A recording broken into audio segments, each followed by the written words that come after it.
Isso dá início ao nosso culto. Você começa a nos assistir pela live. Boa noite, graça e paz. Somos a Igreja Batista Memorial Rocha Miranda. Que esse domingo, mais um culto, você possa ser extremamente abençoado. Queridos, vamos orar ao Senhor, agradecendo o momento que Deus está na sua casa. Você pode, por favor, por gentileza, se colocar em pé.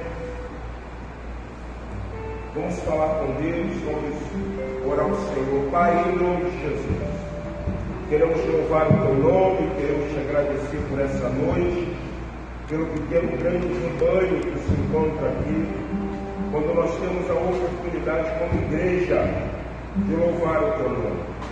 Pedimos que do alto céu, aonde é a morada do Pai, o Senhor, no nome do Teu Filho Jesus, esteja a proporcionar sobre nós, igreja, uma bênção recalcada, sacudida e transbordante, para que Teu nome venha a ser glorificado. Nós estamos reunidos nesta noite e nós clamamos pela Tua ajuda, pela Tua provisão, pelo Teu socorro. Que o Espírito Santo, o que habita em nós, o que faz de nós sua morada, ele venha agir de maneira sobrenatural.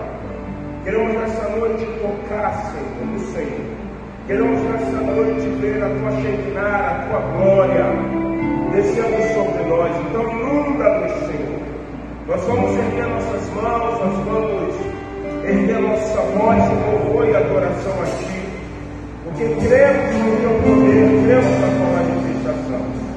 Profetizamos nessa noite que não iremos sair daqui da mesma forma como entramos, e sairemos daqui repletos da Tua alegria, do Teu prazer, da Tua satisfação. Coloca sobre nós vestes festivas, para que, por intermédio do louvor, o Teu nome venha a ser glorificado e exaltado. Nós pedimos em nome do Teu Filho Jesus, que o Senhor repreenda todo principado, toda potestade, todo espírito contrário, e que haja liberdade no meio de nós, para que o Senhor ministre aos nossos corações. Dá aos Teus anjos a respeito dessa igreja, para que eles estejam acampados aqui, trazendo sobre suas mãos uma bandeja, e que nessas bandejas, Senhor, exista bênçãos para ser derramadas sobre cada um de nós. Isso nós oramos porque cremos e agradecemos no nome do Teu Filho Jesus. Amém. Amém. Aleluia. Vamos declarar, vamos bendizer, vamos falar que a presença do Senhor é extremamente real. Amém. Você pode dizer sua presença? Sua presença é real.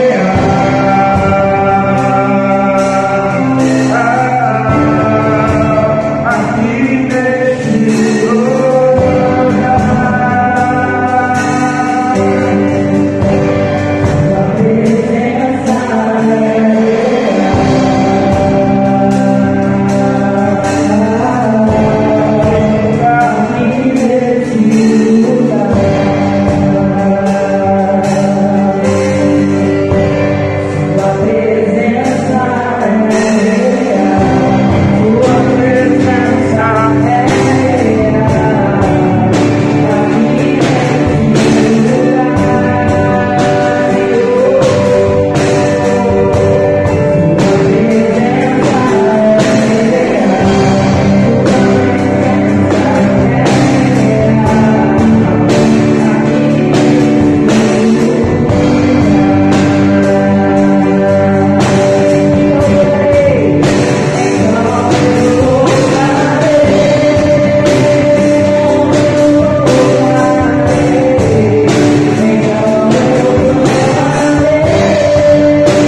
eu voltar, pois tudo merece felicidade.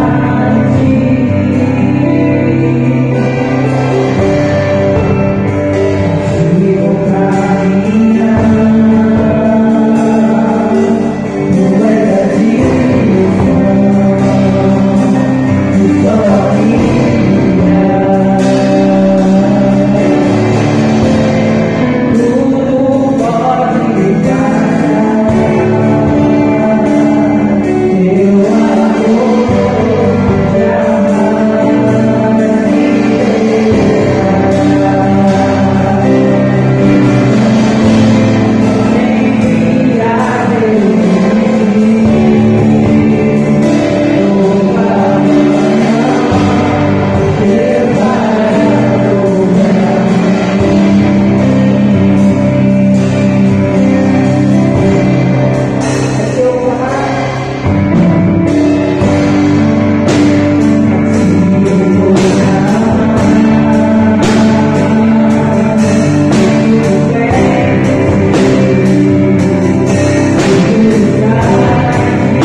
Senhor, nosso louvor. Eu te peço, Deus, que tudo que for feito aqui seja para a honra e glória do teu nome, Deus.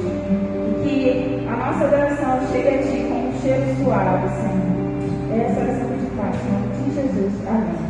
A leitura principal de 2 Samuel 22, versos 32 e 33 nos diz: Porque tu, Senhor, és minha lâmpada, e o Senhor ilumina as minhas trevas, porque passo pelo meio do esquadrão, pelo meu Deus salto do muro. Congregação? O caminho de Deus é perfeito, e a palavra do Senhor refinada, e é o escudo de todos os que nele confiam.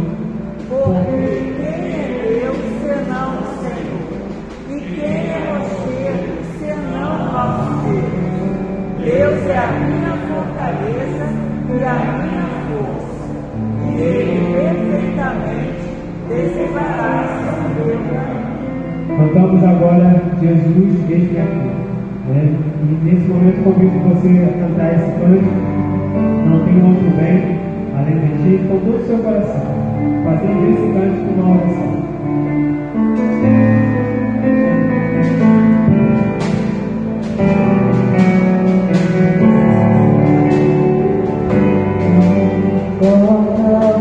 Senhor.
fazer um momento de intercessão.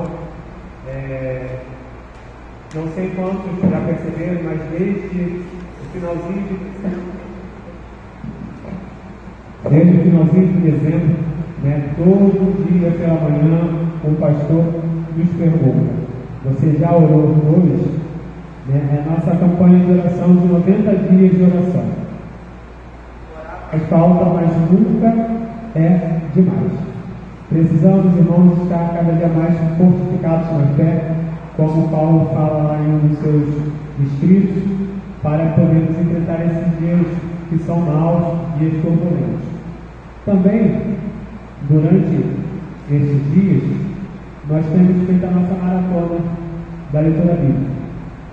Estamos, hoje é o livro de Marcos, capítulo 5, e Levíticos, o livro de Levíticos, capítulo 7 e 8. Se você ainda não tem essa folhinha, só tem que pedir a irmã Marcela, o amigo que a gente vai providenciar, para que você possa também fazer parte dessa grande maratona, que é ler a palavra do Senhor e ouvir Deus falar através da sua palavra.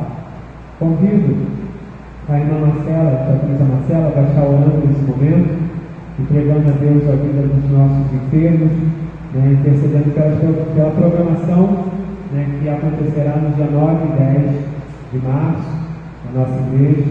A programação também no dia 24, dia 24, e contamos com a presença dos irmãos, contamos com a oração dos irmãos e principalmente com a divulgação.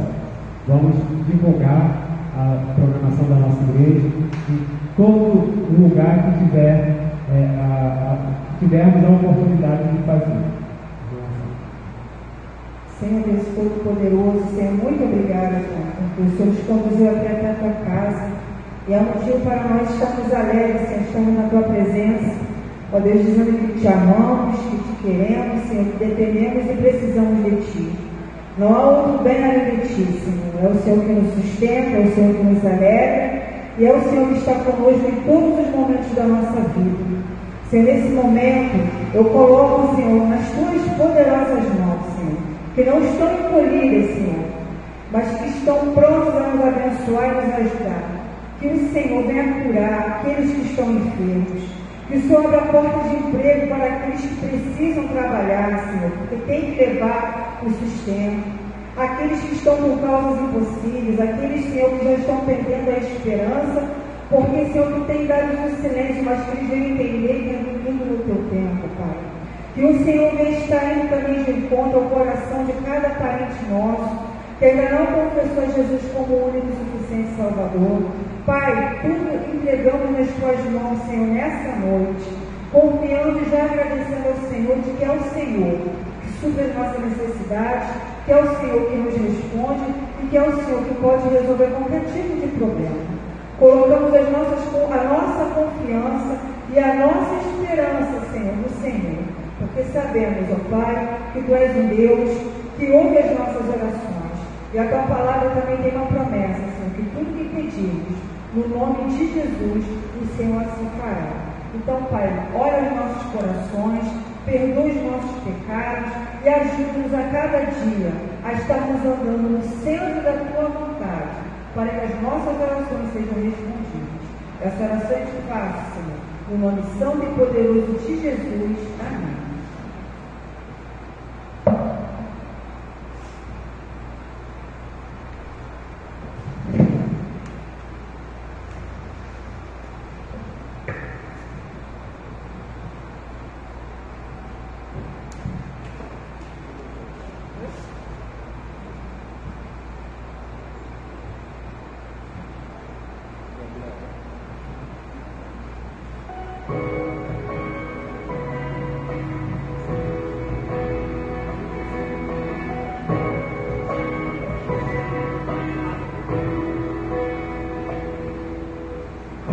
Eu não preciso transformar pedras em pães para jogar, que no deserto está cuidando de mim, de um lugar de uma confiança, só quero demonstrar o teu poder. Eu não preciso ver fenômenos para crer em ti, com todo o nosso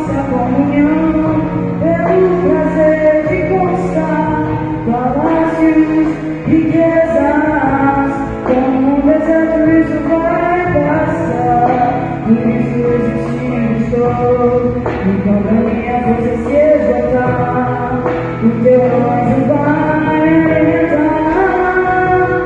Se adorar o Cristo,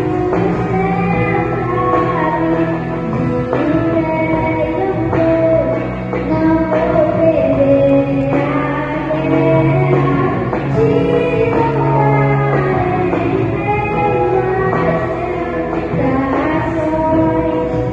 É mais que estratégia. Eu posso não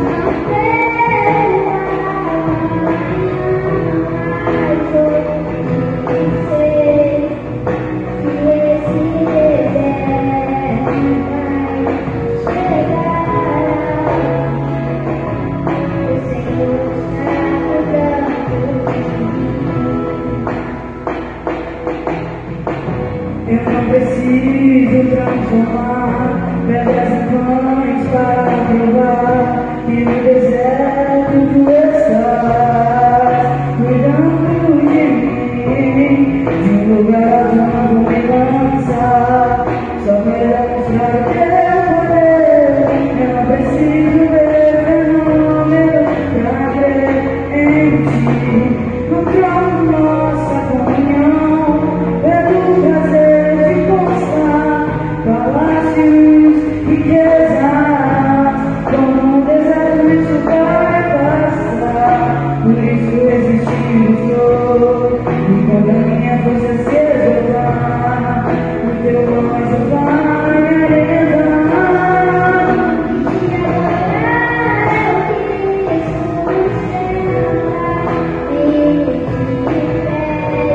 o Cristo, não vou perder a guerra. Te louvarei pelas tentações. É mais que estratégia.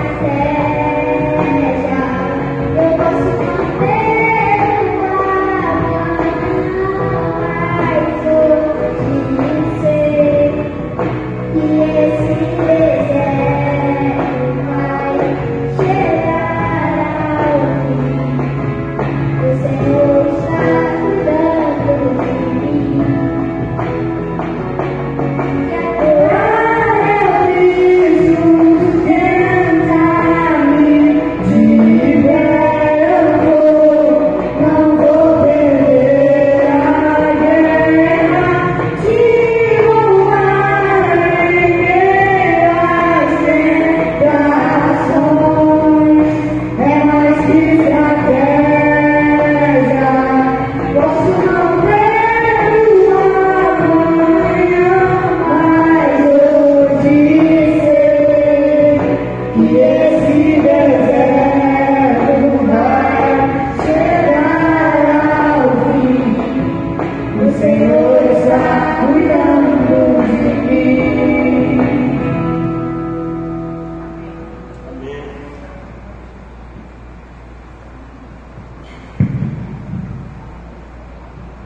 Deus abençoe a vida do Gabriel, a vida do Christian, que esse louvor possa ter falado profundamente ao seu coração. Queridos, o Vinícius fez nosso momento intercessório, mas eu preciso ressaltar uma coisa que é muito importante, acredito eu, para a nossa programação, de evangelização, que vai acontecer no dia 9 e no dia 10. O dia 9 é um sábado.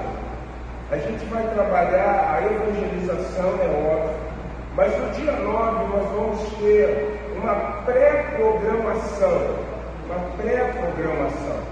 Você pode convidar pessoas? Claro, você vai convidar, mas nós vamos estar orando, nós vamos estar falando com Deus, e no dia 10, com certeza, nós vamos fazer como a palavra do Senhor diz, nós vamos marchar no sábado em volta de Jericó, para que no dia 10 possamos dar um grito.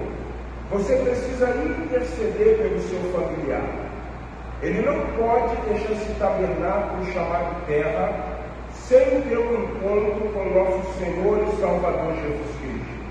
Então você vai ter a oportunidade de ser a intercessora você vai ter a oportunidade de ser um intercessor. Com certeza acreditamos que na semana que vem você vai estar recebendo uma carta convite, uma coisa muito simples que você vai entregar a essa pessoa que você está orando, pedindo, ao Senhor que o Senhor abençoe poderosamente essa pessoa, quebrando grilhões, para que ele ou ela possa estar conosco no dia 9 e no dia 10. Vamos orar, vamos interceder, vamos, como falamos pela manhã, investir no reino de Deus. Quem investe no reino de Deus, a Bíblia diz que ele ou ela vão ser o quê? Abençoados. Então nós vimos hoje pela manhã isso, que o investimento no reino, Deus abençoa. Então não esqueça, dia 9, dia 10 de março, programação Por Te Amar, eu me preocupo com você. Então você está intercedendo por pessoas. Não deixe de interceder por pessoas. Vinícius, no momento intercessório, ele falou sobre a leitura bíblica. E se você tiver alguma dificuldade no Pastoral News, o mês de fevereiro está ali. Então você vai hoje, dia 17, Evangelho de Marcos, capítulo 5, terceiro livro do Velho Testamento, que é Levítico, foi o capítulo 6 e 7, não é isso? 6 e 7, e você vai ver ali. Nós já estamos em 67 dias de oração. Uma coisa muito importante eu quero que você entenda. Deus espera que em 2024 nós possamos viver 345 dias de oração. Então esses primeiros 90 dias está direcionado à programação, mas não significa que vamos parar de orar, não, vamos continuar orando, colocando tudo diante do Senhor. Na leitura da Bíblia é o ano onde nós somos desafiados a lermos a palavra de Deus. Essa semana eu estava vendo um trecho de um podcast e estava falando um comediante, Porchat, não é isso? Porchat, ele estava falando, sendo entrevistado, presta bem atenção. Ele disse assim: ninguém na igreja lê a Bíblia. Eu parei logo e falei: opa, peraí, o que está acontecendo? Esse cara não é teólogo, ele não é religioso, ele vive ateísmo. E ele falou assim: por que ninguém lê a Bíblia? Porque os crentes, eles só param para ouvir o que os pastores dizem, os que os padres dizem. Vocês querem ver? Por que é abominável um homem se deitar com outro homem? Visto, aí ele citou Levítico, vai falar sobre alguns alimentos. E é abominável comer algum crustáceo, exemplo, camarão. Se é abominável comer camarão, por que muito crente come camarão, mas é abominável relação de pessoas do mesmo sexo? Você está vendo como é que eles não leem a Bíblia? Porque quem fala isso aí, ele cita Romanos, o apóstolo Paulo. Mas você vai perceber uma coisa sobre o ensino de Jesus. Você pode procurar em toda a palavra e você nunca vai achar Jesus falando, discriminando isso. E aí, gente? O que você ia responder? O que você iria falar? É óbvio, eu sempre ia falar muita coisa. Quando Deus proíbe certos animais, vocês sabem muito bem, os crustáceos, eles têm um sério problema, vivem no fundo do mar, alguns, e eles são ricos em iodo. O excesso de iodo no corpo humano é prejudicial. Por isso que você vê que tem pessoas que só o cheiro de camarão faz ela ficar todo o quê? Empolada, ou empolado. Se você tiver um problema no fígado, come só um crustáceo, um siri, um camarão, uma lagosta, para você ver o que vai acontecer. Então, Deus, quando Ele fala de alguns alimentos, Deus ele está dizendo que existem alimentos que são extremamente comestíveis, mas prejudicial a quem? Ao homem. Carne suína é saudável? Não, não é. Carne suína não é saudável. A carne suína, ela tem uma coisa que mesmo congelada, ela preserva ainda alguns o quê? Micróbios, bactérias, né? Alguns vermezinhos na carne. Se você for no seu Google, pode botar lá carne de porco, o que causa? Ele vai descrever tudo para você. Mas aí o que acontece? Por que Jesus no Evangelho, por que Jesus nos seus ensinos nunca falou de amor homoafetivo? Simples, gente. Vocês lembram em João, capítulo 8, o que tentam fazer com Jesus? Tentam trazer uma mulher que foi pega em adultério. O adultério no tempo de Jesus tinha punição. Qual era a punição com o adúltero? Apedrejamento, tanto o adúltero como a adúltera. Por isso que Jesus falou que ele não tem pecado, eles só trouxeram a mulher. Se Jesus manda apedrejar, ele pecaria no quesito injustiça. Ele fala assim: vocês estão me tentando, mas tudo bem.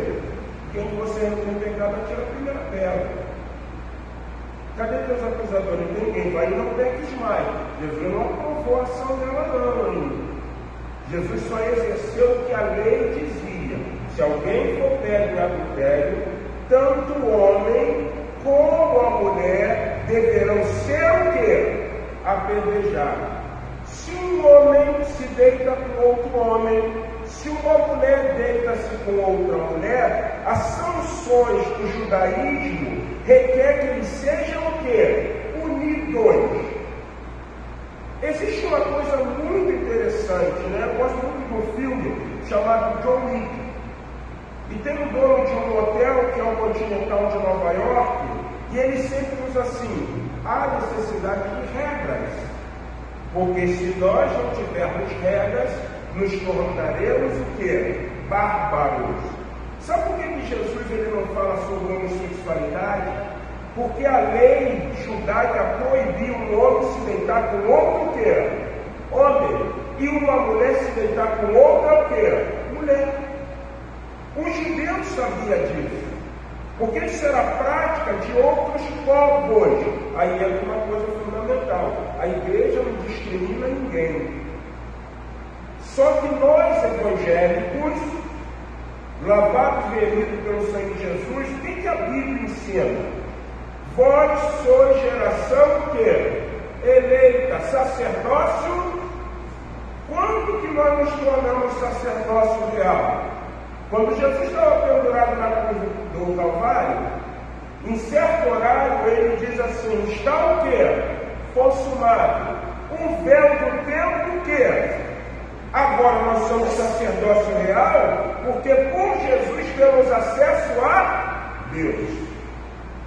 E aí existe outra coisa: o sacerdote, ele sabia de um dever, ele era propriedade exclusiva de quem? De Deus. Nós somos propriedade exclusiva de quem? Então, o que os povos fazem, nós evangélicos podemos fazer? Não. Ele entende de arte cênica, comédia, é um dramaturgo, dramaturgia. Ele entende de teologia, gente? Não. Se eu tentar explicar a vocês arte cênica, eu não sei, porque eu não sou ator. Se eu tentar fazer stand-up com vocês, eu não sei, porque eu não sou comediante. Mas se eu quiser falar de teologia da Bíblia, eu posso o quê? Fala. Você tem que ler Bíblia, porque o que ele disse é uma verdade.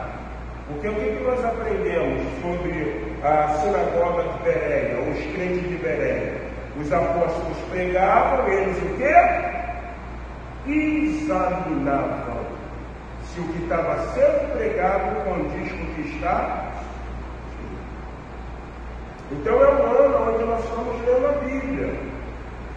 O culto litúrgico, eu não estou pregando para vocês em grego, eu não estou pregando para vocês em hebraico, eu não estou falando em aramaico, e nem tanto como na era passada. Estou fazendo um momento de culto em latim.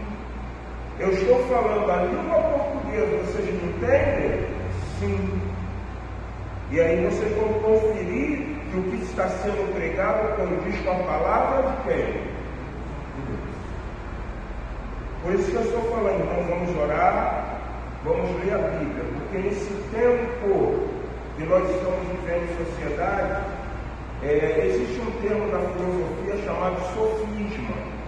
O que é um sofisma? Um sofisma é uma ideia que qualquer ser humano vai criar e ele vai defender. É um sofisma. Isso é a ideia dele, não é a ideia do que diz esse o quê? Então nós vamos ficar no que a palavra do Senhor diz. É abominável o cristão, sincretismo religioso. De coração, eu respeito todas as religiões, mas vocês nunca vão viver de mão dada com alguém que não é da religião.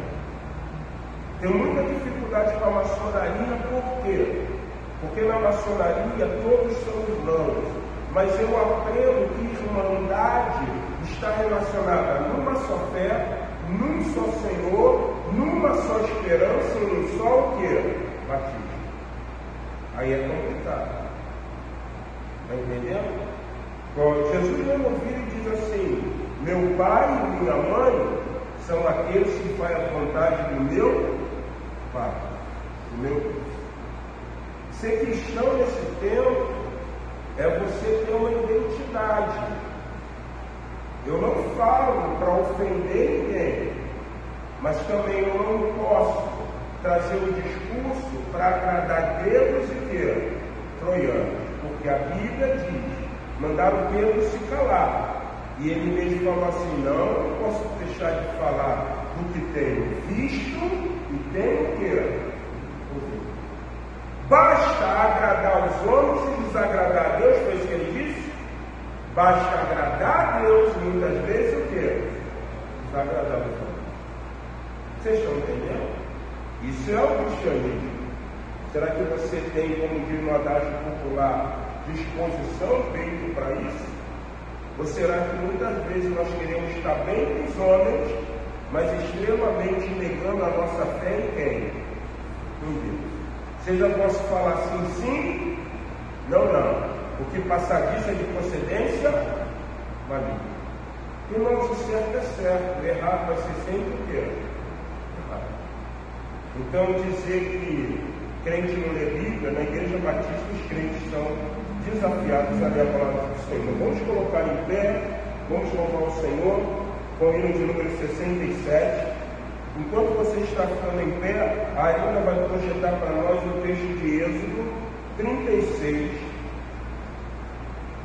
versículo 3 até o 7.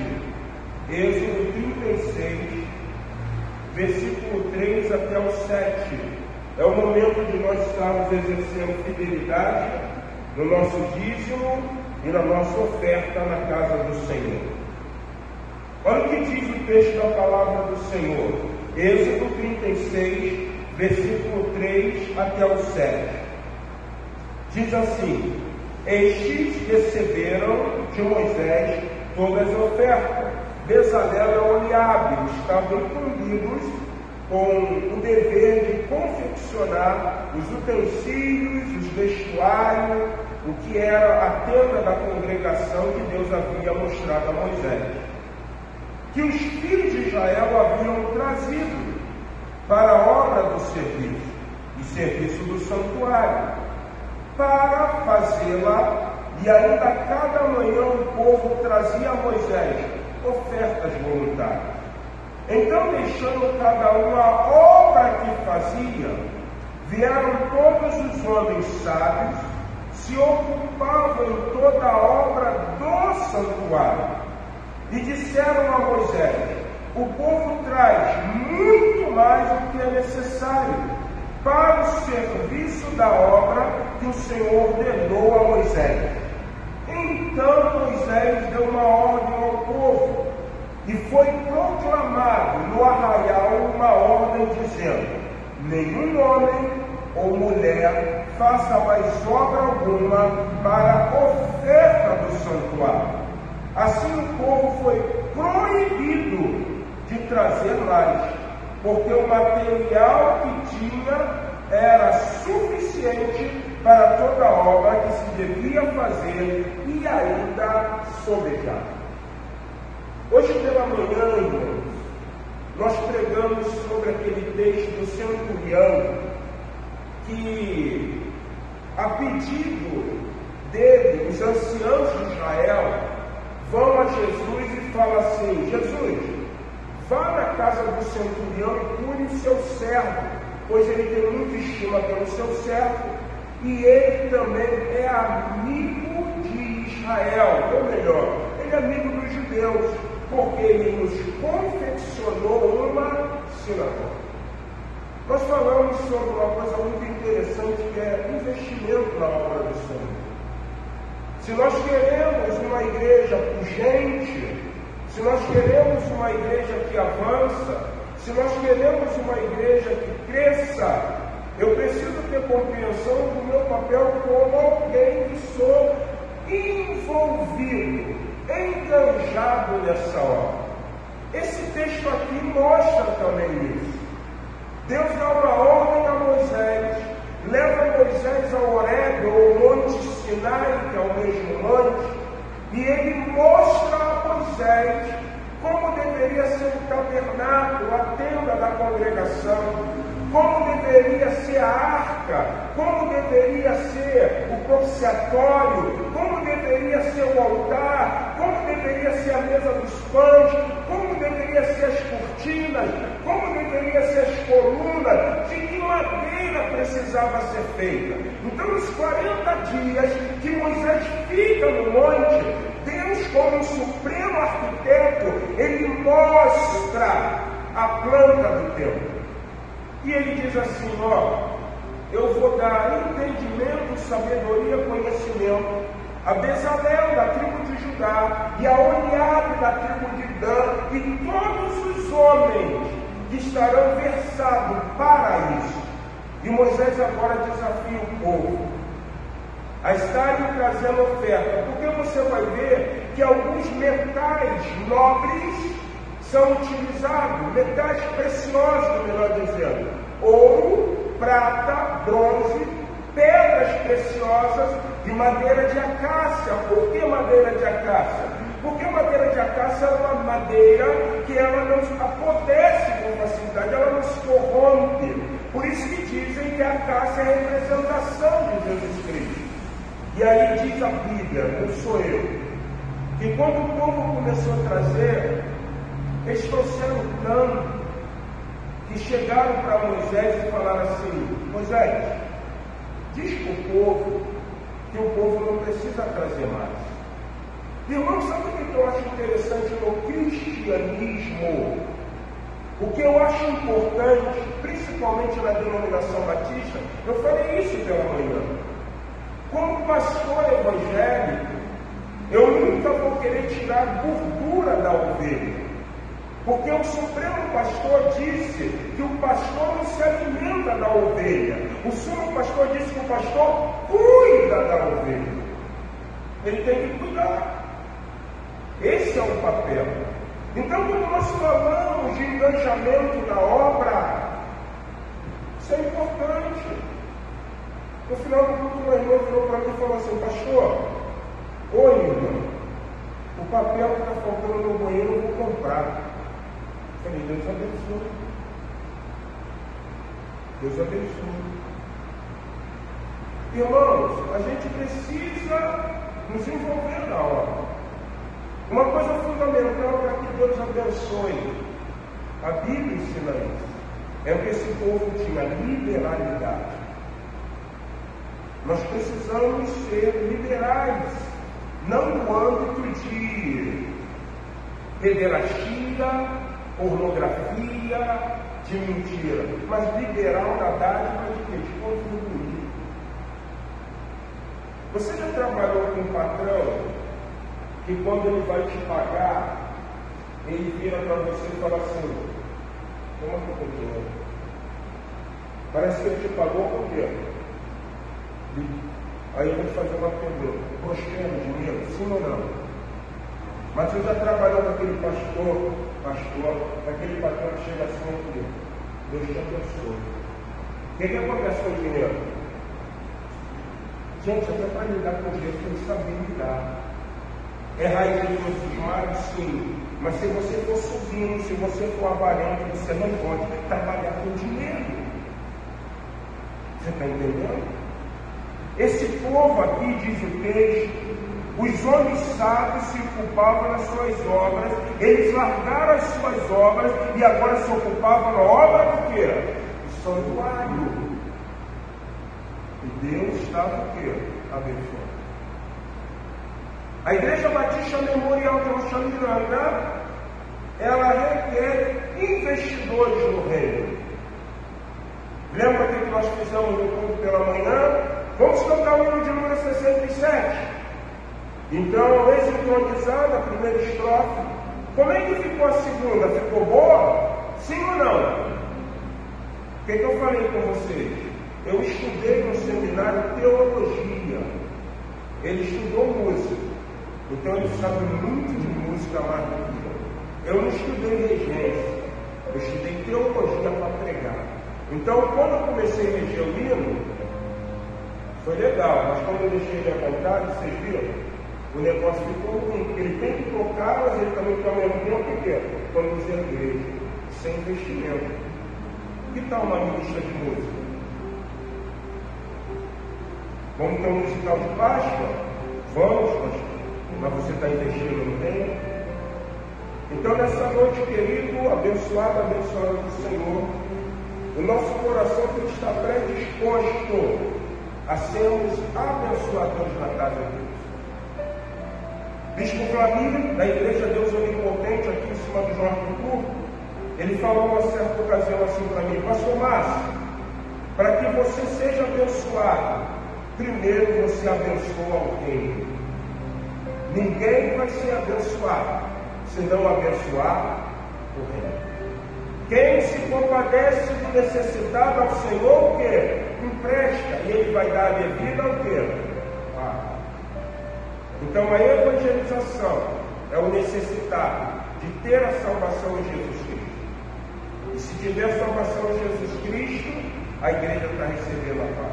Então você que trouxe seu dízimo, você que trouxe a sua oferta, eu quero chamar você a ser canal de sustento da obra do Senhor. Hino de número 67. Ah não, de manhã foi o 9, Santo. Hino de número 67. Vamos louvar o Senhor.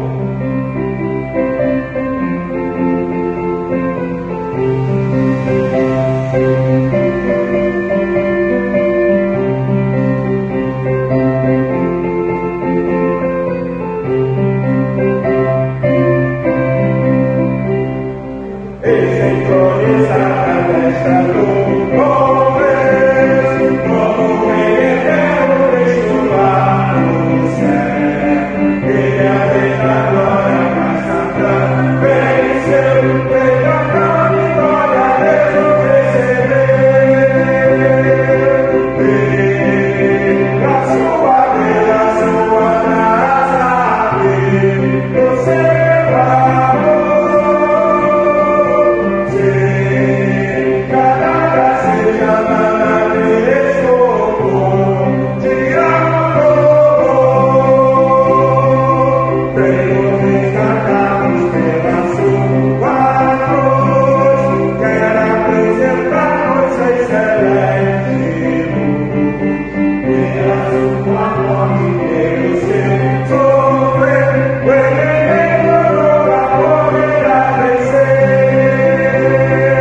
do Senhor. Santo Deus, eterno Pai, aqui estamos, ó Deus, na Tua presença, te agradecendo, Senhor, por essa oportunidade. Obrigado, Pai querido, por cada pessoa aqui presente, cada família aqui representada. Ó Deus, abençoe cada ofertante, cada dizimista da Tua casa. Que possamos, ó Deus, estar nos lembrando, ó Deus, que tudo vem de Ti e que tudo é para Ti. Aleluia. Aqui, ó Deus, seja dada toda a honra, toda a glória, Deus, pelos Teus livramentos que são sem fim. Verdade. Mais uma vez eu te peço pela vida dos enfermos da Tua casa, te peço pela vida do diácono do João Antônio, Deus, que não se sentiu bem nessa manhã. Que o Senhor possa estar, ó Deus, trabalhando na vida dele, também na vida das nossas irmãs, ó Deus, que estão acamadas e que não podem vir para a Tua casa. Verdade. Toma, Senhor, a palavra que será produzida nesse momento, que o Teu divino Espírito Santo fale os nossos corações, para nos tornar, ó Deus, pessoas melhores a cada dia, para tão somente glorificar a Ti. Verdade. Essa é a oração que eu faço, em Cristo Jesus eu te agradeço. Amém. Amém. Querido, ainda em pé, só nesse minuto, abra sua Bíblia no Evangelho de Marcos, capítulo de número 5. Eu quero ler com você do versículo 21 a 24 e de 35 a 43. Evangelho de Marcos, capítulo 5. Evangelho de Marcos, capítulo 5, de 21 a 24. E depois do versículo 35 até o versículo de número 24. Diz assim a palavra do Senhor: Tendo Jesus voltado no barco para o outro lado, afluiu para ele grande multidão, e ele estava junto do mar. E eis que chegou a ele um dos principais da sinagoga, chamado Jairo, e vendo-o, prostrou-se aos seus pés, e incessantemente lhe suplicou: Minha filhinha está à morte, vem e impõe a mão sobre ela, para que ela seja salva e viva. Jesus foi com ele. Versículo 35. Versículo 35 de Marcos, capítulo 5. Falava ele ainda, quando chegaram alguns da casa do chefe da sinagoga, a quem disseram: Tua filha já morreu, por que ainda incomodas o mestre? Mas Jesus, sem acudir a tais palavras, disse ao chefe da sinagoga: Não temais, crê somente. Contudo, não permitiu que alguém o acompanhasse, senão Pedro e os irmãos Tiago e João. Chegando à casa do chefe da sinagoga, viu Jesus o alvoroço, os que choravam e os que pranteavam muito. Ao entrar, lhe disse: Por que estáis em alvoroço e chorais? A criança não está morta, mas ela dorme. E riram-se de Jesus. Tendo ele, porém, mandado sair a todos, tomou o pai e a mãe da criança e os que vieram com ele, que seria Pedro, Tiago e João, e entrou onde ele estava. Tomando-os pela mão, disse: Talita cumi, que quer dizer: Menina, eu te mando, levanta-te. Imediatamente a menina se levantou e pôs-se a andar, pois tinha 12 anos. Então ficaram todos sobremaneira admirados. Mas Jesus ordenou-lhes expressamente que a ninguém soubesse, e mandou que desse de comer a menina. Você pode se assentar. Que Deus abençoe a leitura e a explanação da sua palavra. Oramos em Jesus. Amém. Queridos, que texto lindo! Provavelmente, com muita certeza, você que é oriundo de uma igreja evangélica, você que é oriundo de uma igreja batista, não é a primeira vez que você vai ouvir um sermão sobre a ressurreição da filha de Jairo. Mas existe uma coisa nesse texto que eu gostaria nessa noite, nesses breves minutos que ainda temos de celebração oculta Senhor compartilhar você, ou compartilhar com você. O que me chama a atenção é que esse maioral dessa sinagoga, ele está vivendo um momento que é um momento extremamente difícil. Ele já está com a filha praticamente moribunda, ao ponto que ele vira-se para Jesus e ele diz assim: salva, e não é uma salvação de âmbito redentivo, é uma salvação porque ele percebe, Jairo, que o que vai restar para sua filha de 12 anos é a morte. E ele diz salva, mas também a cura. Quando eu olho nas entrelinhas desse texto, eu percebo literalmente que não foi algo de repente. A menina não teve uma meningite, meningocócica, ao ponto de ser fulminada e rapidamente morrer.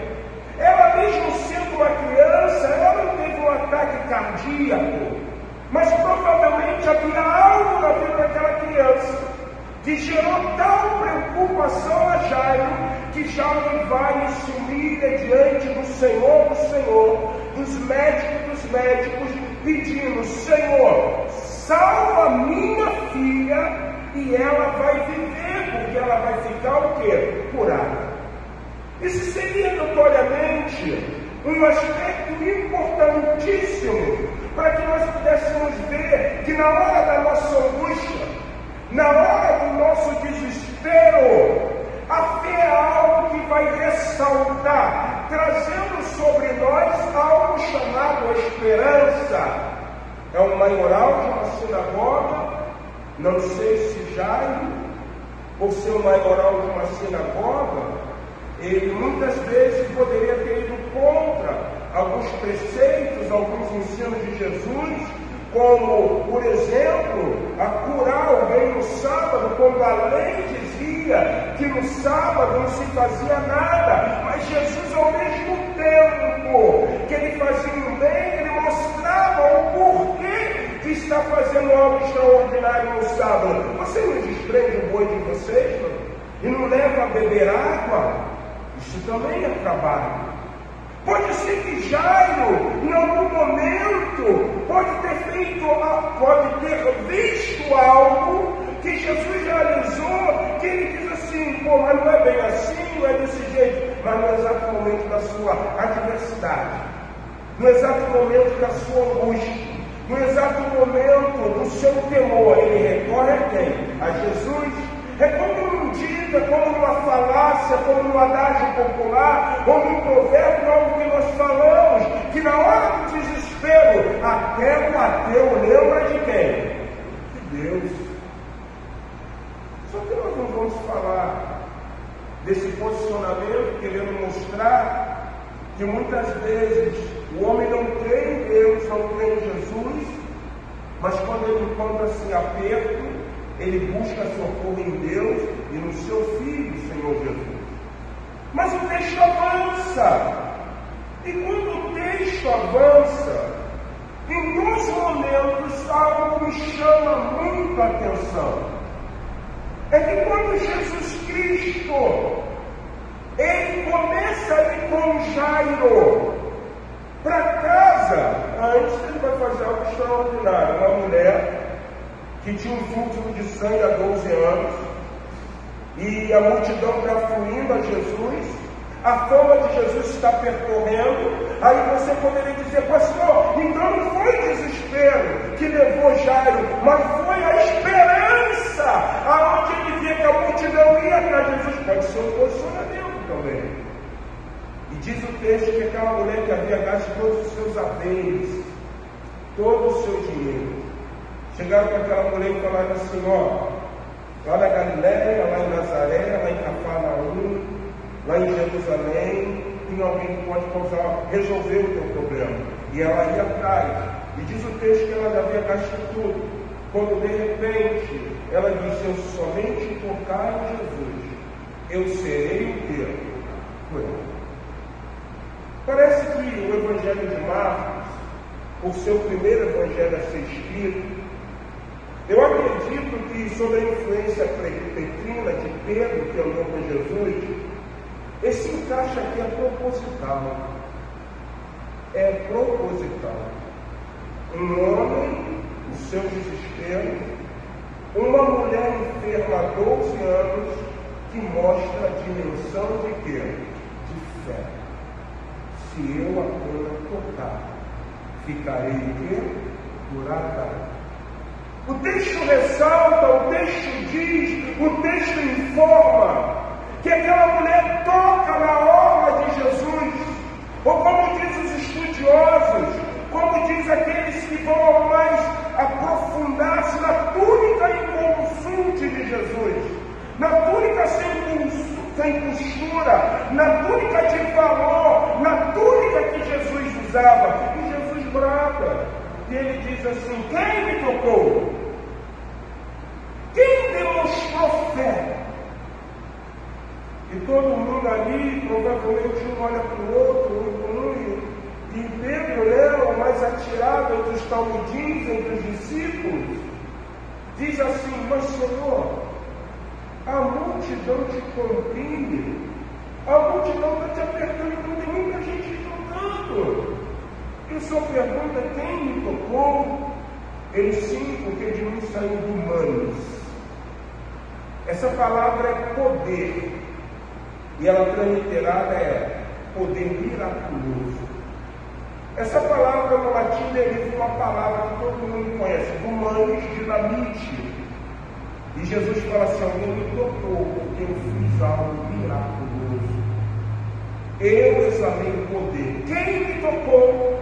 Quem me tocou? Deixa eu dizer que aquela mulher cônscia, aquela mulher sabendo, porque o texto diz que num exato momento, na dimensão de uma grande fé, que aquela mulher toca na orla de Jesus, a sua hemorragia menstrual, aquilo que não parava, que já tinha 12 anos, acaba.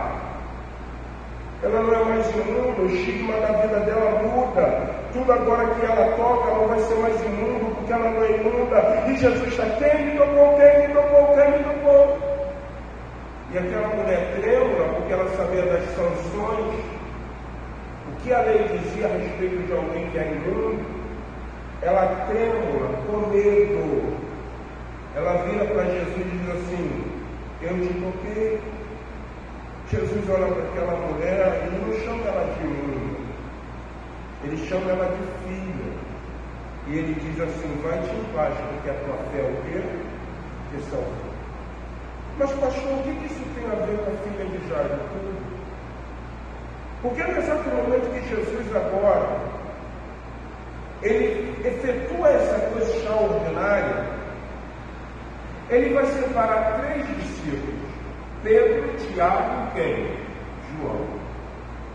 E ele diz uma coisa para a multidão que ouviu quem me tocou: eu não quero que vocês vão atrás de mim. Pô, Jesus foi preconceituoso, não. E é sobre isso que eu queria que você entendesse. Aquele que se aproxima de Deus, recorrendo a Ele, num viés de esperança, num viés de resolução de problema, a Bíblia diz que ele precisa ter o quê? Fé. As pessoas que vão acompanhar incrédulos. Incrédulos não estão preparados a compartilhar ou viver milagre de quem? De Deus.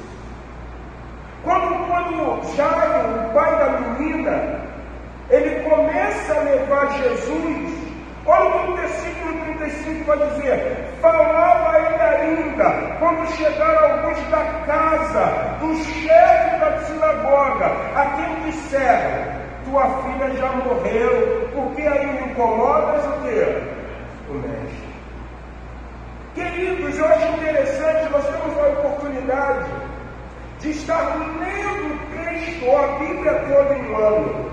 No primeiro livro, é o livro de Gênesis, você viu o poder da criação divina, você viu Deus agindo, se revelando, você vê Deus chamando o patriarca Abraão, mudando o nome dele para Abraão, e Abraão tem uma mulher chamada Sarai, ou Saraí, ela se torna Sara, e tem um filho chamado Riso, mas Sara é estéril, o poder de Deus se manifesta, nasce Isaac. E agora o Deus de Abraão, o Deus de Isaac, Isaac casa com Rebeca. Rebeca tem aí 2 filhos. Diz o texto que um se chama o quê? Jacó e o outro Esaú. Há uma ruptura, porque existem 2 reinos, 2 nações. E aí Deus, no seu desígnio, no seu plano, escolhe Jacó. Deus de Abraão, Deus de Isaac, Deus de Jacó. E Deus tem por finalidade cumprir uma promessa que ele havia dito a quem? A Abraão. Jacó tem um filho da sua velhice. O nome desse menino é José. José teve sonhos. E por causa dos sonhos, os irmãos o quê? O odiavam. Mas por que os irmãos o odiavam? Porque o maior culpado disso tudo era José. Pessoas sem fé, elas nunca vão se alegrar com aquilo que você o quê? Sonha ou fala. Aquelas pessoas chegaram para Jesus e falaram, chegaram para Jairo e falaram assim: está fazendo o que aí? Ela já está morta. O que ele está fazendo aí? Não incomoda ele não vai fazer nada. Você entendeu a dimensão? No primeiro momento, Jairo chega a Jesus. O texto da palavra diz o seguinte, Marcos capítulo 5, olha o que tem. Tendo Jesus voltado no barco, para o outro lado, afluiu para ele grande multidão, e ele estava junto do mar. E eis que se chegou a ele um dos principais da sinagoga, chamado Jairo, e vendo, ele se prostra aos pés de Jesus. Quando Jairo, no primeiro instante, no primeiro momento, ele vai falar com Jesus, ele sabe da real situação da sua filha, mas ele está tendo fé, ele está tendo convicção de que o Jesus que curou a mulher que tinha fluxo de sangue, que mudou a estigma da vida, que fez com que aquela mulher se sentisse valorizada, será o mesmo que tem poder para trazer vida, saúde e salvar a sua o quê? A sua filha. Pessoas incrédulas, elas não creem no poder de Deus. Pessoas incrédulas, elas acham que existem coisas impossíveis para Deus. Pessoas incrédulas, elas sempre vão querer marcar a sua o quê? Fé. Mas no exato momento que esses homens falaram isso para Jesus, ou para melhor, para Jairo, olha o que Jesus diz, versículo 36. Mas Jesus, sem acudir a tais palavras, disse ao chefe da sinagoga o quê? Vou embora? Está me incomodando? O que ele falou? Não temas, crê somente. Não temer e crer. Você não se lançou nos pés? Quando eu saí do barco, afluí por meio da multidão, você conseguiu vencer as multidões. E você foi lá e falou: Senhor, socorre-me. Por que agora você vai temer? E por que agora você não vai ter o quê? Fé. Sabe o que Deus quer dizer para mim e para você nessa noite? Qual é a tua adversidade? A minha adversidade é isso. Qual é o teu problema? O meu problema é esse. E aí? Você acha que está me importunando? E aí? Você acha que não há mais esperança? Ou você acha que você pode crer e não temer? Eu gosto desse exemplo, porque existem exemplos bíblicos, que são de forma extremamente ilustrativa e poderosa para nós. A mulher Sírio-Fenícia, a mesma situação, ela não era principal na sinagoga, ela não era filha de judeu, ela não era judia, ela era uma mulher estrangeira. Sírio-Fenícia, em algumas versões fala cananeia, e ela está com a sua filha horrivelmente endemoniada, moribunda, doente em casa.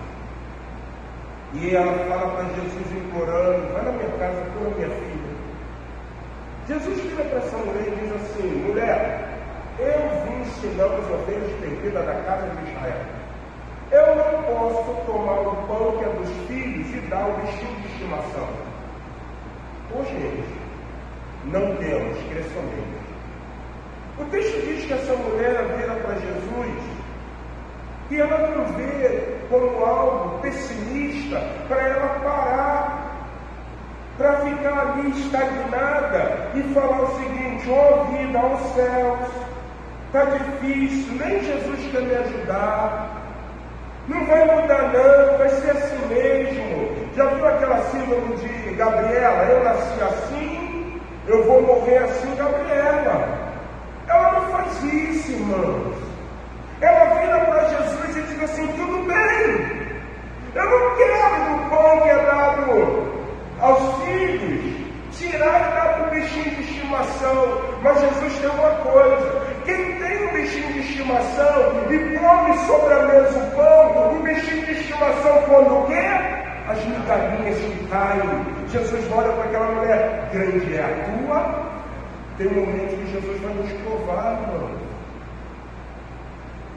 Ele vai permitir pessoas sem fé nos rodear. Pessoas que vão ouvir nossos sonhos e vão querer enterrar. Mas eu e você, seja seu problema, seja qual for a sua adversidade, não temas, que somente persevera. O salmista fala uma coisa ali: do choro pode durar uma noite, mas a alegria vem pela manhã. O que sai cantando e chorando voltará consigo trazendo os seus. Meu querido, Deus é contigo. Deus só quer que você entenda a dimensão desse fenômeno chamado fé. E quando Jesus vira, depois de uma palavra pessimista, depois de uma palavra que poderia jogar Jairo para baixo, Jesus não dá trela à palavra daquelas pessoas incrédulas, daquelas pessoas céticas, daquelas pessoas que não estão familiarizados com milagres. Deus quer te levar a se familiarizar com milagres. Em outras palavras, o texto está dizendo que Jesus não deu atenção ao que aquelas pessoas estavam falando. Porém, quando Jesus continua caminhando para a casa de Jairo, essas pessoas querem vir o quê? Jesus não, você não. Só vai comer Pedro, Tiago e João.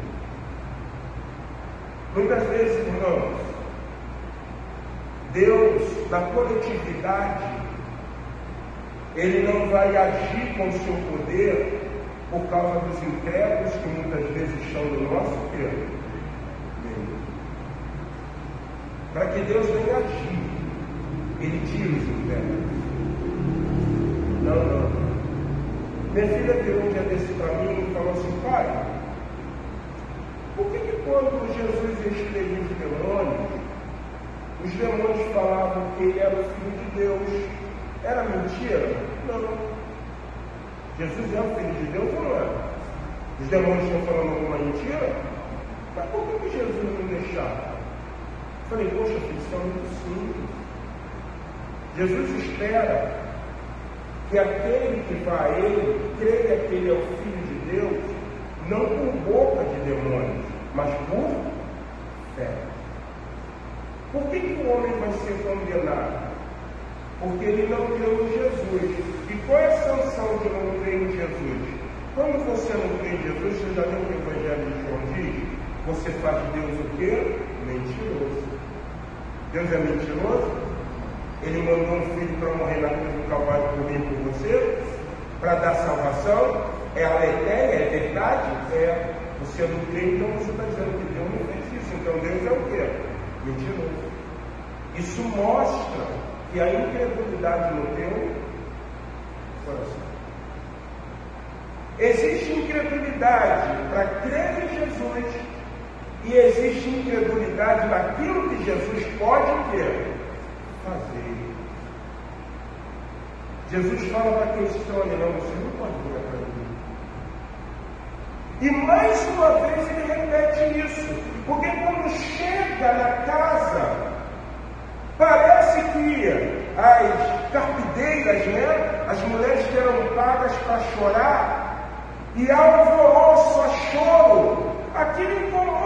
Jesus. Olha o que o texto diz, versículo 38. Chegando à casa do chefe da sinagoga, viu Jesus o alvoroço, os que choravam e os que pranteavam muito. Ao entrar, disse: por que estáis alvoroçados e chorais? A criança não está morta, mas ela o quê? O que diz o versículo 40 que os incrédulos fizeram? O que diz o versículo 40? Parte A. Fala o quê? Riam-se Deus. Garota está mortinha ali. A gente está chorando, as carpideiras estão chorando aí, tem alvoroço na casa, era principal da sinagoga, era homem respeitado. E aí vem ele e diz assim: a criança não morreu, está dormindo. Eles viram. O que Jesus faz de novo? O que diz o versículo 40? Alguém pode ler? Ele, vendo-os feitos sair, tomou consigo o pai da mãe da menina, e os que com ele estavam. Quem é que estava com ele? Quem é os que estavam com ele? Pedro, Tiago e João. Ele fez todo mundo, então, o quê? Saiu. Incredulidade não tem lugar perto do Senhor Jesus. Incrédulos não tem lugar perto de Jesus. Jesus ele quer estar rodeado de pessoas que têm. Em década passada, nós não tínhamos celular. Eu sempre gostei muito de retrato. Então eu tenho uma máquina hoje analógica, né, de zoom, extremamente obsoleta. Está com fundo na câmera. Uma Zenith, 122 K. Semi-profissional, não semi-profissional. E tinha um comercial de filme que era o comercial da Kodak. Israel não lembra o que é Kodak, Israel não sabe o que é Kodak. Está entendendo? Quem sabe o que é Kodak, Vinícius? Vinícius está aqui. O Carlos Alberto sabe, o Alberto falou. Era um filme que você usava para botar na máquina. O slogan daquele comercial é o seguinte: fotografou, se fotografou tem o quê? Prova. Alguém aqui viu Jesus? Eu não vi. Alguém fotografou Jesus? Mas nós o quê? Eu creio que ele é poderoso, não somente para abrir mar vermelho. Eu creio que ele é poderoso, não somente para mandar maná. Eu creio que ele é poderoso, não somente para mandar carne. Eu creio que ele é só poderoso, não somente para fazer o servo chegar. Eu creio que ele é poderoso, não somente para ressuscitar o morto. Eu creio que ele é poderoso para fazer muito mais do que pedimos e muito mais do que gostamos. Haveria alguma coisa demasiadamente difícil para o Senhor? Deus ele espera que aquele que se aproxima, ele esteja vivendo o mecanismo da fé. Quem tem fé sonha. César Castellano, no seu livro Sonhas e Ganharás o Mundo, ele diz: o sonho é a verbalização da mensagem divina, porque nos leva a ter fé. Essa é a perspectiva do sonho. Creia, meu irmão. Creia que de repente o que você está buscando parece que é muito impossível, porque provavelmente existem incrédulos, pessoas sem fé, que estão cercando você e matando o teu sonho. Mas Deus nessa noite está dizendo: o milagre, aquilo que eu tenho para fazer, está tão próximo de você que você nem imagina. Mas você precisa ter o quê? Fé. A menina estava o quê? Dormindo. E Jesus olha e diz assim: vocês estão rindo? Então vocês não podem ver milagre. Porque se vocês não creem que ela está dormindo, logo vocês não vão crer que ela pode ser despertada do quê? Sono. Nós somos chamados, irmãos, a ter fé. Não fotografamos, não vimos, mas a palavra de Deus, a Bíblia Sagrada, diz que Ele é poderoso para fazer muito mais do que pedimos, e propriamente o que? Pensamos. A consequência disso, a conclusão disso. Versículo 41. Tomando-o pela mão, no quarto onde estava o pai Jairo, a mãe, que eu não sei o nome, Pedro, Tiago, João, e o autor da vida, Jesus, e a menina. Ele usa uma palavra em aramaico, que é Talita Cumi, que quer dizer: menina, eu te mando, levanta-te. Por que eu posso crer em Jesus? Porque esse momento, lembra que nós falamos na palavra introdutória? Sobre influência petrina, esse primeiro evangelho, eu acredito que o que Pedro está dizendo, que está sendo relatado por Marcos, é algo onde Pedro está levando nós como igreja a termos uma dimensão do poder de Jesus. Não foi aleatório que Jairo vai, a mulher do fluxo toca, há incrédulos, e ele usa o aramaico, Talita Cumi, que quer dizer: menina, eu te ordeno, eu mando. Poder para mandar. A palavra exousia, ela está dizendo poder para mandar. Jesus estava investido de exousia. Na mulher do fluxo, ele estava investido de humanos, poder para fazer algo miraculoso. Ali no quarto, junto a Jairo, a mãe, Pedro, Tiago e João, ele está munido de exousia. Eu tenho poder para dizer: menina, levante. Levanta. Porque todos nós sabemos de uma coisa: a morte não pode deter Jesus. Porque Jesus é o Senhor da vida. Logo, Jesus tem autoridade sobre a morte. Por isso que diz: aquele que crê em mim, ainda que esteja o quê? Morto, certamente viverá. Eu ordeno, menino, levanta. E deixa eu te falar uma coisa: a morte é um espírito, gente. Tanto é que no livro de Apocalipse diz que na volta do mestre, a morte, o anticristo, a besta, o falso profeta foram lançados aonde? No lago de fogo. E essa é a segunda morte eterna. Quem tem o seu nome escrito no livro da vida, essa segunda morte não tem autoridade sobre quem? Sobre ele. Porque creu em Jesus. Estávamos mortos, mas pela autoridade que ele tem sobre a morte, passamos a ter o quê? Você precisa ter fé. Você precisa ter dimensão do poder de Jesus.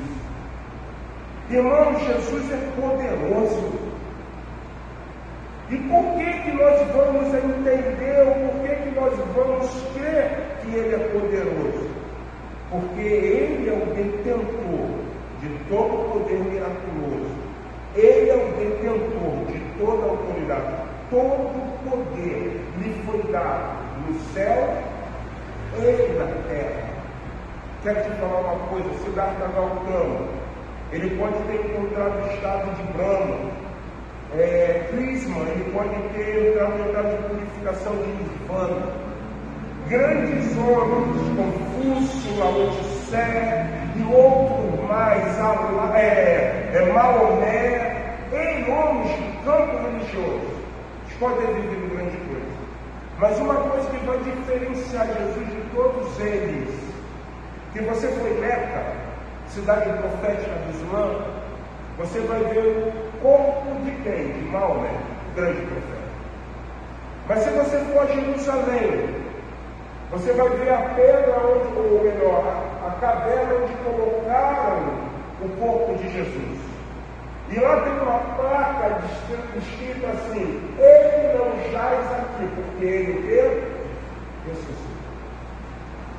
Quando eu trabalhava na madrugada do Caminho com Deus, estava ali, entre Glória e Flamengo, e de repente eu me deparei com um nome, e eu cheguei para ele, dei boa noite, e quando eu dei boa noite para ele, eu estava com o folheto na mão, ele veio para mim e falou assim: quero convidar você a ingressar no Islã. Ele não deixou nem eu falar. E eu virei para ele e falei assim: você é islâmico? Eu sou. Está fazendo o que no Brasil? Evangelizando? Estou. Eu também estou evangelizando, sou cristão. Eu vou fazer um negócio bom contigo. Eu entro para o Islã se você me responder uma coisa. E ele falou: o que foi? Quem é o grande profeta? Eu, Mohammed, isso aí. Ele está em Meca. Meca é uma cidade profética, sim. O corpo dele jaz ali, sim, o grande profeta. Então eu não posso aceitar o Islã. Por quê? Porque Jesus Cristo, o Filho de Deus enviado, ele tem um túmulo, mas lá está escrito: ele não jaz aqui, porque ele ressuscitou e foi embora. Ele é o detentor de todo o poder. Quem se aproxima de Jesus tem que crer. E aí diz o texto de Jesus: ele Tabita cura. Eu te ordeno, menina, levanta-te e anda. Pois tinha 12 anos. Então foram todos sobre maneira, ficaram todos sobre maneira de admirados.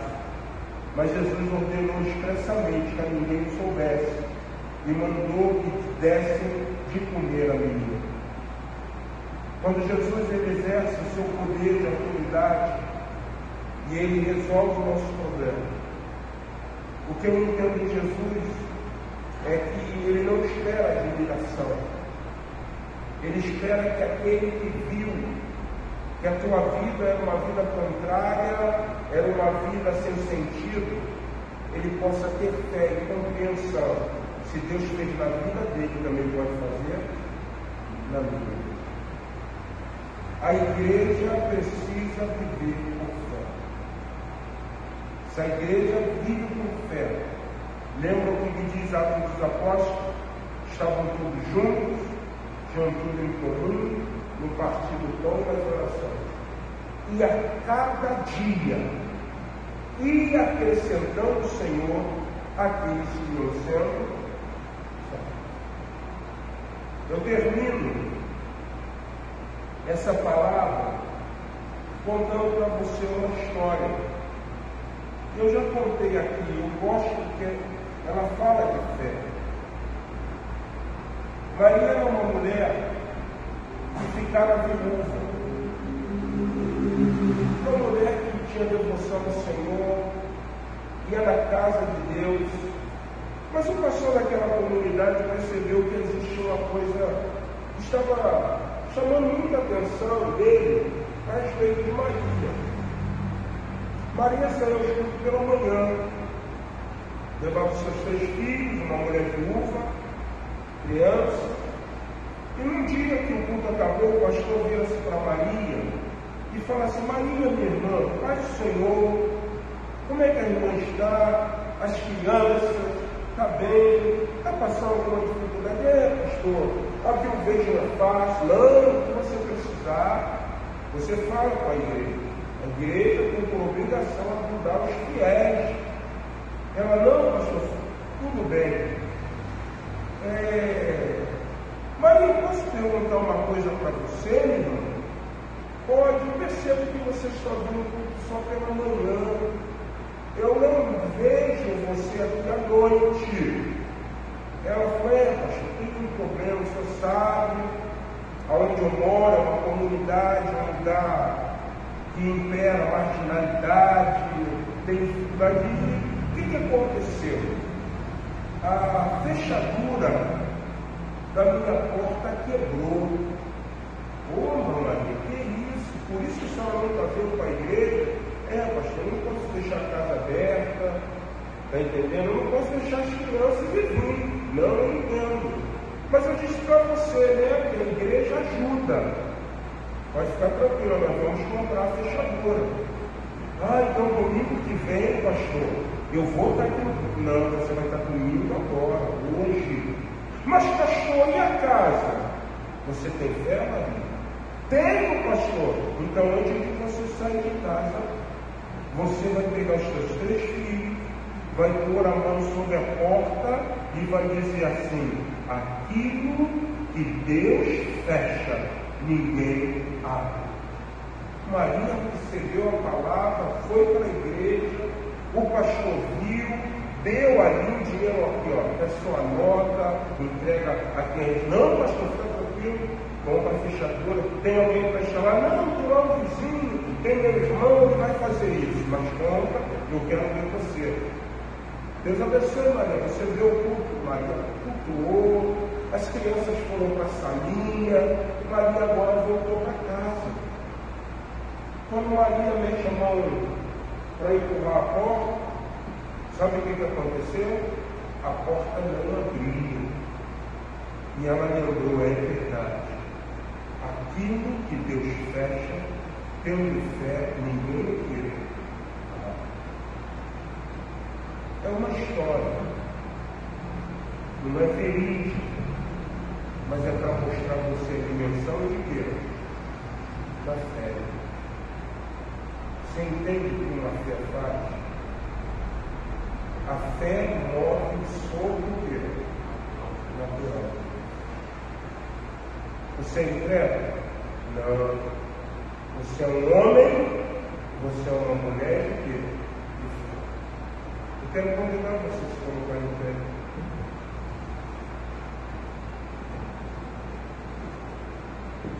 Você vê esse culto.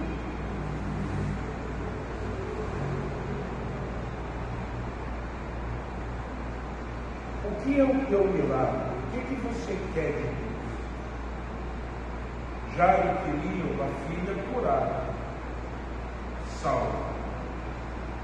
E a fé de Jairo, no seu desespero, ou no seu momento de esperança, gerou. O que você espera de Deus agora? Você pode pedir, mas pastor, não tem mais pastor. Nós falamos que você tem que ter o quê? Quando tu chegar em casa, teu filho está curado. Mas Senhor, o que é? Somos 600 mil. Como é que vai ter carne para alimentar 600 mil pessoas? Deus vira para Moisés e diz: desceria encolhido o braço do Senhor, tu verás hoje mesmo.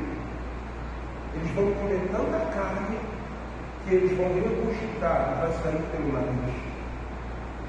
Não é nada demasiadamente difícil para você. Qual é o teu desejo? Qual é a tua vontade? Qual é a tua necessidade, meu irmão? Antes de orar por você, eu quero contar uma segunda história. Um homem foi convidado a ir ao céu. Quando esse homem é convidado a ir ao céu, o anjo do Senhor pega ele e fala: vou levar você ao céu. Vou mostrar a você o almoxerifado divino. Quando aquele homem chega no céu, o anjo conduz ele ao almoxerifado divino. Ele relata e diz assim: era uma sala muito grande. Mas muito grande, um tamanho infinito. Mas uma coisa me chamou muito a atenção naquele almoxerifado divino. Eu vi caixas bonitas, adornadas, caixas de presente, mas muitas delas estavam extremamente empoeiradas. Eu perguntei ao anjo: anjo, o que é isso? É um almoxerifado do céu? Sim. Essas caixas são presentes divinos? Sim. Mas por que elas estão empoeiradas? O anjo vira para aquele homem e diz assim: porque os filhos de Deus, eles têm andado sem fé. Será que o almoxerifado de Deus não tem o teu presente? Mas você está sem fé. Incrédulo não tem lugar junto. Você pode chegar em casa hoje, pode ter uma recompensa para você. Você pode chegar em casa amanhã e pode ter uma recompensa a você. Eu tinha 17 anos, a fé de novo crente é uma coisa muito louca. E na primeira igreja batista de colégio, tinha toda segunda-feira uma oração, 8 horas da manhã. Novo crente vai para a oração até de MCL. Novo crente assim. E eu estava lá na oração da MCN e chegou uma jovem, o Anderson, meu vizinho, conhece, que era a Andréia, irmã do Nivaldo. Lembra do Nivaldo? Lembra da Andréia, né? A Andréia estava lá sentada na oração. Eu, novo crente, as irmãs falaram assim: Márcio, você dá uma palavra, dou uma palavra, sem pé, sem cabeça, mas dei. E de repente um momento de oração das mulheres. E a Andréia virou-se e fez um pedido. Ela não era crente. Ela não é crente. E ela falou assim: eu estou aqui a convite. Se não me engano, foi tua mãe que até levou ela. Na época tua mãe ia no colégio, irmã Liomar. E eu vim aqui junto com a Lia, né? Conhecida a Lia, a mãe do Anos. E eu vim aqui porque eu preciso de um emprego. Eu virei para aquela menina e falei assim: você crê? Ela crê. Hoje Deus vai te dar um emprego. Vamos orar. Estava na rua, daqui a pouco a André me chamou e falou assim: Márcio, estou trabalhando. Fé.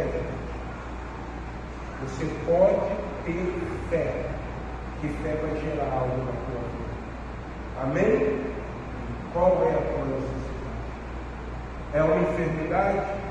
Se for num lugar onde você pode pôr a mão, ponha. E ore com fé. É o que você precisa? De uma porta de trabalho? Levanta o teu currículo em casa e fala assim: Senhor, estou apresentando a ti, tu sabe, eu preciso. Tenha fé. É a cura do esposo. Olha só, eu vou fazer uma coisa diferente contigo, olha. O que você vai fazer? Hoje eu vou pôr minha mão sobre você e vou falar assim: Senhor, em nome de Jesus, cura, para a honra e glória do teu nome, para que ele veja, para que ela veja o teu poder. Isso é fé. Isso é fé. E Deus, ele está esperando que eu e você tenhamos o quê? Fé.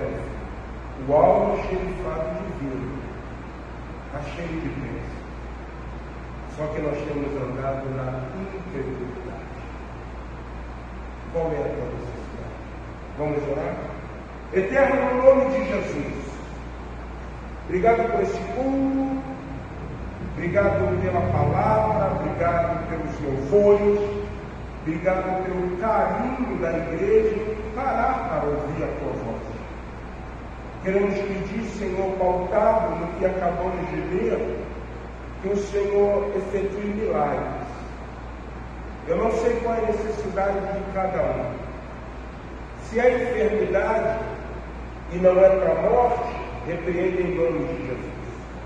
Se for para a morte, repreenda em nome de Jesus.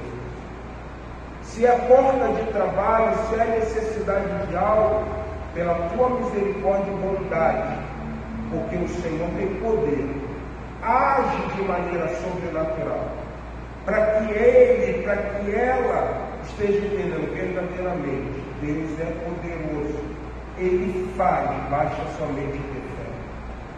Colocamos a Igreja Batista Memorial de Rocha Miranda nas tuas mãos.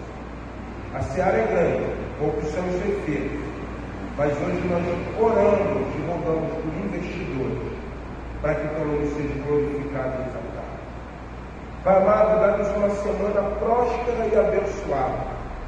Leva-nos agora para os nossos lares, sobre a tua graça, sobre a tua proteção. Que a graça do nosso Senhor e Salvador Jesus Cristo, o amor de Deus, o nosso Pai, a comunhão e a consolação do Espírito Santo, seja sobre a vida de todos aqueles que nos visitam, do teu Israel espalhado por essa terra, desde agora e para sempre. Toda a igreja diz: amém. Querido, você pode se assentar. Quero agradecer a presença desse jovem que está ali atrás com a camisa da Nike. Deus abençoe, volte outras vezes. A irmã Lídia conhece. E você que nos acompanhou pela live, Deus em Jesus abençoe a sua vida. Orando silenciosamente, estamos encerrando.